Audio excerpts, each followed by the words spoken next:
Stonewall was founded in 1989 in response to Section 28 of the Local Government Act, a piece of legislation which prevented the promotion of homosexuality in schools. The organisation's original focus was for equality for those of homosexual orientation. Their lobbying of Parliament was influential in the repeal of Section 28, the recognition of anti-gay hate crimes through the Criminal Justice Act, and the introduction of the Civil Partnership Act. Arguably one of Stonewall's most successful campaigns was the lifting of the ban on gay men and lesbians serving in the British Armed Forces. In 1998, after being approached for legal representation by 3 officers dismissed on the basis of their sexual orientation, Stonewall took the Ministry of Defence to the European Court of Human Rights and won.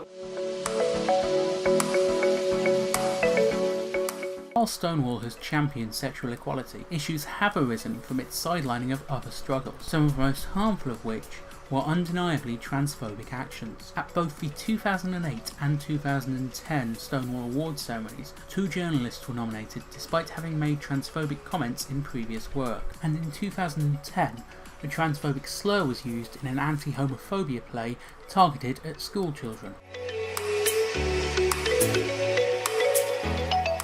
In response to their poor record on trans matters, in 2014, the newly appointed CEO of Stonewall, Ruth Hunt, issued the following apology to trans communities in the UK. We recognise the impact of mistakes that we have made in the past. We are aware that we have missed opportunities to open up conversation far sooner, and we apologise to trans people for the harm that we have caused.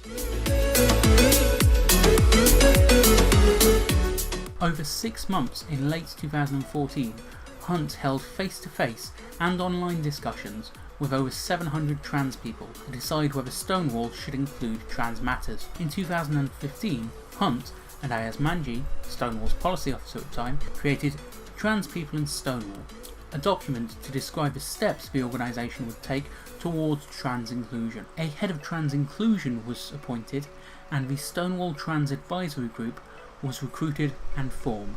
Its purpose is to reflect a broad and diverse range of trans experiences to be able to define a vision for the future. Stonewall Trans Advisory Group created a vision for change, acceptance without exception for trans people, a clear blueprint for trans people, allies, LGBT+ organisations and other organisations and institutions about the role they can play to ensure every trans person is accepted without exception.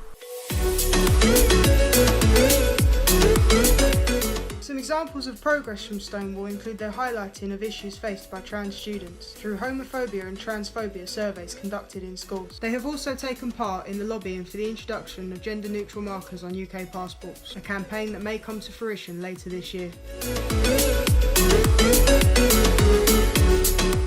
When mistakes are made, it is important that they are acknowledged and not excused. The past must not be forgotten. But it is also important that we as a community work and move forward together. This includes forgiving those who take ownership of their mistakes and are moving in a positive direction. The Loughborough LGBT+ Association will always be sure of who we're working with. And on that note, we've decided that we're going to support Stonewall on their path to trans inclusion. And we hope you can agree that this will be the best way forward.